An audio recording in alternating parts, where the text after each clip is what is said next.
Assalamualaikum warahmatullahi wabarakatuh. Perkenalkan, saya Budi Prasetyo dengan NIM 121170093 dari Program Studi Teknik Mesin Institut Teknologi Sumatera Angkatan 2021. Nah, di sini saya akan memaparkan materi mengenai LCA. Jadi, apa sih itu LCA?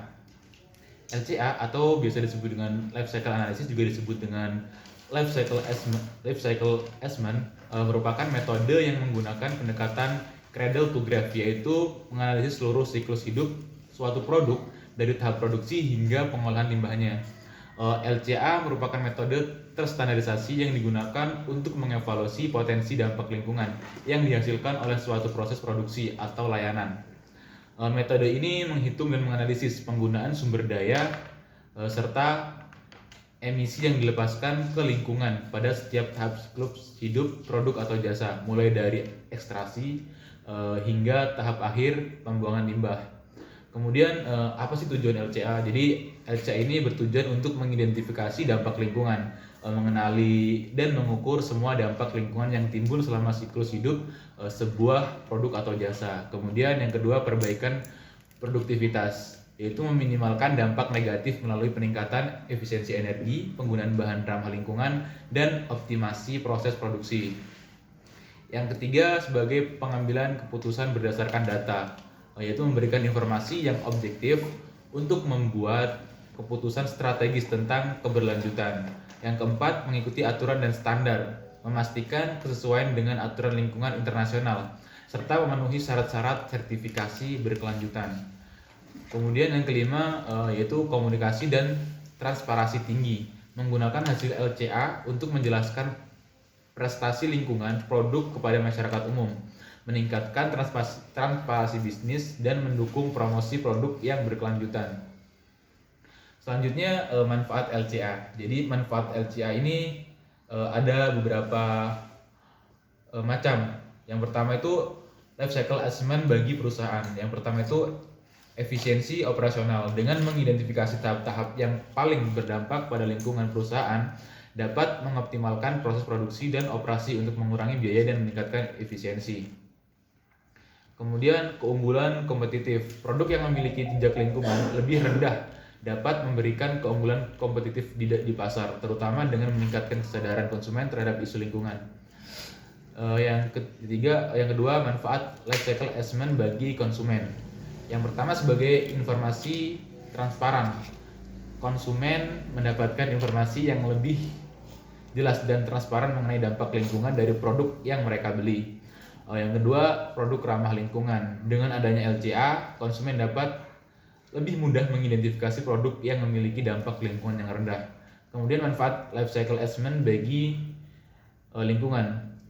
Yang pertama, pengurangan dampak lingkungan. Penerapan LCA mendorong perusahaan untuk mengurangi dampak lingkungan dari produk dan proses mereka.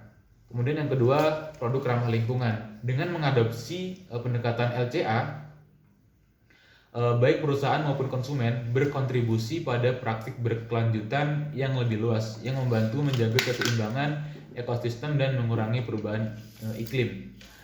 Yang selanjutnya, adapun proses dari LCA ini, yang pertama itu tahap definisi tujuan dan ruang lingkup, menetapkan tujuan evaluasi serta ruang lingkup yang akan dievaluasi dalam LCA. Kemudian tahap analisis, inventarisasi siklus hidup, mengumpulkan data terkait dengan input material, energi, dan emisi yang terkait dengan siklus hidup produk atau layanan yang sedang dievaluasi.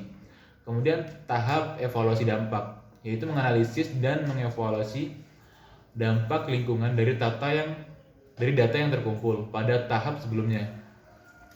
Selanjutnya, tahap interpretasi, yaitu menganalisis dan menginterpretasikan hasil LCA untuk memberikan pemahaman yang lebih baik tentang dampak lingkungan produk atau layanan yang dievaluasi. Informasi ini dapat digunakan untuk pengambilan keputusan berkelanjutan dan perbaikan produk. Selanjutnya, prinsip dasar life cycle assessment atau LCA.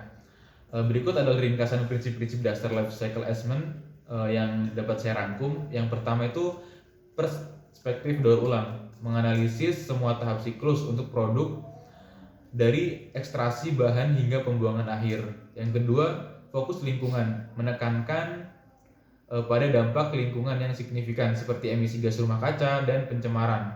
Yang ketiga, unit fungsional.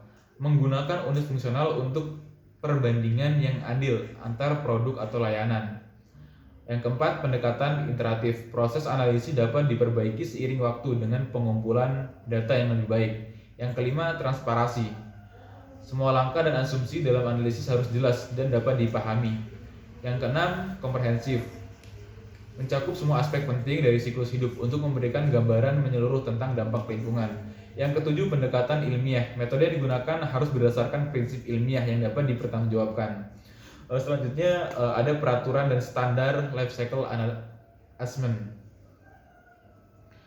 Yang pertama ada ISO 14040, yaitu memberikan gambaran umum tentang prinsip kerja, kerangka kerja, dan tahapan dalam LCA.